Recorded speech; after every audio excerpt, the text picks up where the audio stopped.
ഫേസ്ബുക്കിൽ ഇപ്പോൾ ഓരോ തവണ പോസ്റ്റ് ഇടുമ്പോഴും അതിന് താഴെ വന്ന് കമൻറ്റ് പറയുന്ന പലരും ഇതിനെ അനുകൂലിക്കുന്ന തരത്തിൽ അല്ലെങ്കിൽ ഇത്തരം സമാനമായിട്ടുള്ള അനുഭവങ്ങൾ അല്ലെങ്കിൽ ആർക്കെതിരെയാണോ പറയുന്നത് അവർക്കെതിരെ തന്നെ ഇത്തരം സംഭവങ്ങൾ മുൻപും ഉണ്ടായിട്ടുണ്ട് എന്നൊക്കെയുള്ള ഒരുപാട് കമൻറ്റുകൾ വന്ന് അതുകൊണ്ട് കൂടിയാണോ ഇപ്പം അല്പം മുൻപ് ടെറസ് മക്കനയുടെ ഒരു വാക്ക് ഉദ്ധരിച്ചുകൊണ്ട് പിന്നെയും ഇട്ടിരിക്കുന്ന പോസ്റ്റ് ഇതൊരു തുടർ പോരാട്ടം നടത്തുകയാണ്, അതിനുള്ളൊരു ഊർജം ഈ വന്ന് പറയുന്ന പലരുടെയും കമൻറ്റുകളിലൂടെ കിട്ടുന്നുണ്ട് അങ്ങനെ തോന്നുന്നു?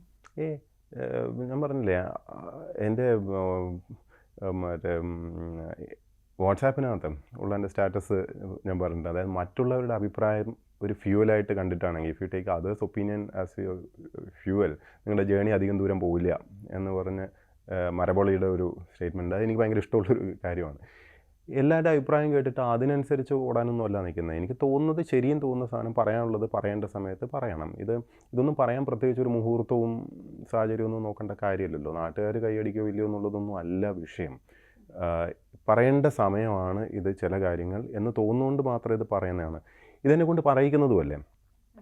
ശരിക്കൊന്ന് ആലോചിച്ച് നോക്കൂ. ഞാൻ കളക്ടറായിരിക്കുന്ന ഒരു കാലഘട്ടത്തിൽ അന്ന് ജനങ്ങളുമായിട്ട് ഡയറക്റ്റ് ഇൻട്രാക്ഷൻ വേണ്ടി വരുന്ന അങ്ങനത്തെ ജോലിയാണല്ലോ, ഫീൽഡ് ജോലിയല്ലേ. അപ്പോൾ അതെത്ര 5-8 വർഷം മുമ്പത്തെ കാര്യമാണ്, 8-9 വർഷമായി. അപ്പോൾ അന്ന് സോഷ്യൽ മീഡിയ അധികം ഒന്നും യൂസ് ചെയ്യുന്ന ഒരു കാലമല്ല. പക്ഷേ അന്ന് നമ്മൾ സോഷ്യൽ മീഡിയ യൂസ് ചെയ്തിട്ട് ഇൻട്രാക്ട് ചെയ്യേണ്ടതൊക്കെ ഉണ്ടായിരുന്നു. അതൊക്കെ കഴിഞ്ഞു. പക്ഷേ അത് കഴിഞ്ഞിട്ട് ഞാൻ അങ്ങനെ സോഷ്യൽ മീഡിയയിൽ വളരെ ആക്റ്റീവായിട്ടൊന്നും നിൽക്കാറൊന്നും ഇല്ലല്ലോ. സോഷ്യൽ മീഡിയ എന്നുള്ള മീഡിയ ആയിട്ട് പോലും വലിയ ഇൻട്രാക്ഷൻ ഒന്നും ഇല്ലാതെ മിണ്ടാതെ പോവല്ലേ.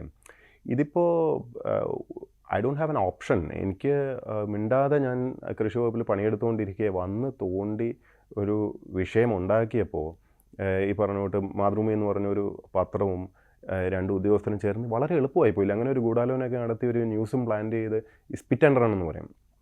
അപ്പോൾ ഞാൻ സാധാരണഗതിയിൽ നമ്മൾ എന്താ ചെയ്യുക, അതിനെതിരെ നിയമ നടപടി എടുക്കുന്നു, കത്തും കുത്തൊക്കെ ആക്കുന്നു, റിപ്പോർട്ടാക്കുന്നു, അങ്ങനെ അങ്ങ് പോകുന്നു. ഇത് അവർക്കൊക്കെ അങ്ങ് സുഖം പിടിച്ചു പോയി. ഈ രീതിയിൽ അങ്ങനെ പ്രതികരണം ദാറ്റ്സ് നോട്ട് ദ വേ എന്ന് എനിക്ക് തോന്നി. ഇവർ പബ്ലിക്കായിട്ട് അങ്ങ് ഇൻസൾട്ട് ചെയ്തിട്ട് കയ്യും വീശി മിടുക്കരായിട്ട് അങ്ങ് പോയി കഴിഞ്ഞാൽ ശരിയാവില്ല എന്നുള്ളത് കൊണ്ടാണ് പബ്ലിക്കായിട്ട് അവരെ നമുക്ക് വെളിപ്പെടുത്തേണ്ടി വന്നത്.